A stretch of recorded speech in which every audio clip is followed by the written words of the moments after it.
Hello and welcome to another Fireside Chat.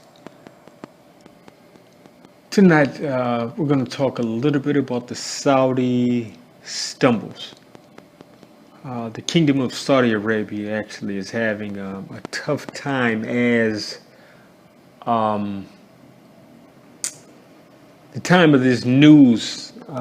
This was last week before the election, and they were coming out based on the fact, on the tail end of the fact that Obama was not allowed by Congress, either house, to permit the victims of the 9/11 attack to sue Saudi Arabia. Granted, how do you sue a government for something that you don't even know if they really had anything to do with? But first things first, Saudi official, Sheikh, I can't pronounce his last name, quote unquote, he says, "We're doomed for bankruptcy."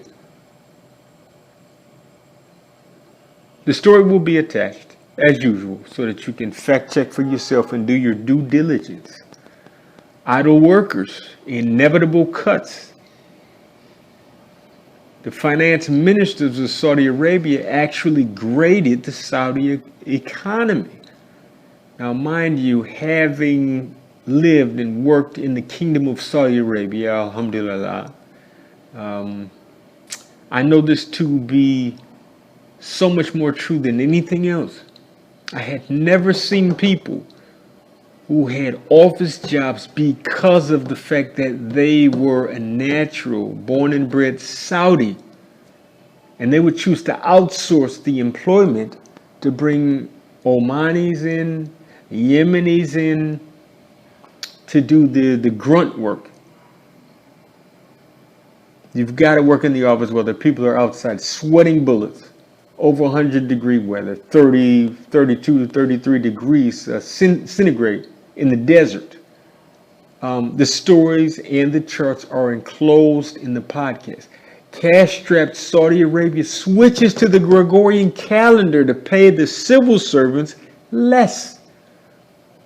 Now, I'm sure that 90% of my subscribers do not know that in Saudi Arabia, it is still 1492. Columbus just discovered, quote unquote, the new world. Because the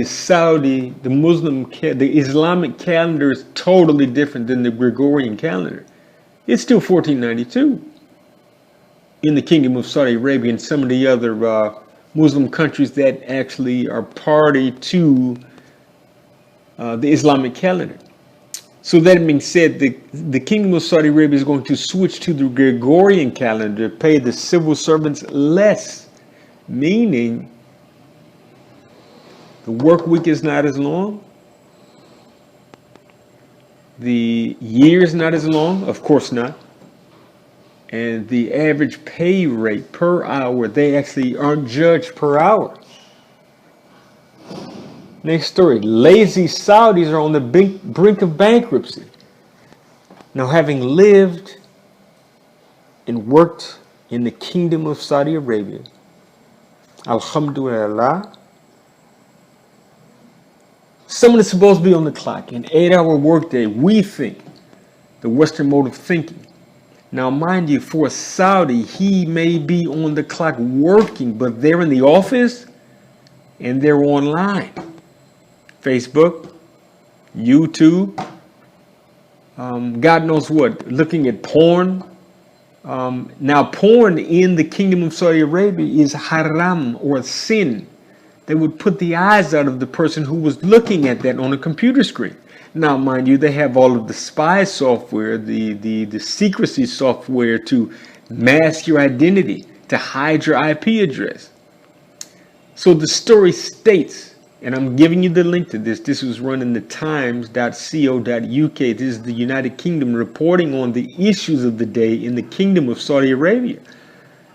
To say that the lazy Saudis are driving the country to the brink of bankruptcy, if they're going to the office to pull down 6-figure salaries and they're not working longer than an hour a day,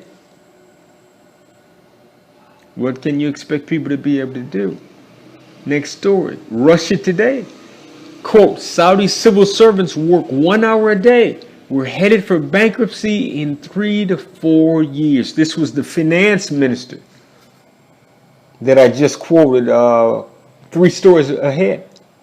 3 stories before, I'm so sorry. Take a look at it, read the quote. You'll see that all is not well in Happy Valley. And last story on Reuters.com. Saudi Arabia sets a record with a mammoth $17.5 billion US bond issue. Now back to what I was saying previously. If OPEC is doomed, the petrodollar is flailing in the wind because oil is being traded at the lowest price it's been in the last 15 years. They're coming out with a bond issue of $17.5 billion. Sounds like somebody's trying to extricate themselves from all United States denominated assets.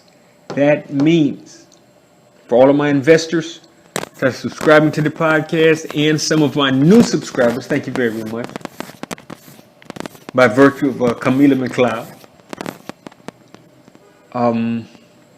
you need to get heavily vested into silver, platinum, palladium, rhodium, copper, and zinc. Since the Donald has been named the president-elect of the country to take office the 21st or 24th of January 2017, copper has spiked through the roof. Ladies and gentlemen, you guys need to pay attention, and then you need to call your brokers and your account managers to make a lateral strategic shift in your investment portfolio to shift into precious metals, things that will stand the test of time and would build a store of investment insurance for you to protect against volatility. Thank you so much for joining me. Please like, share, and subscribe. I'll see you next time. Peace and Nagamistic.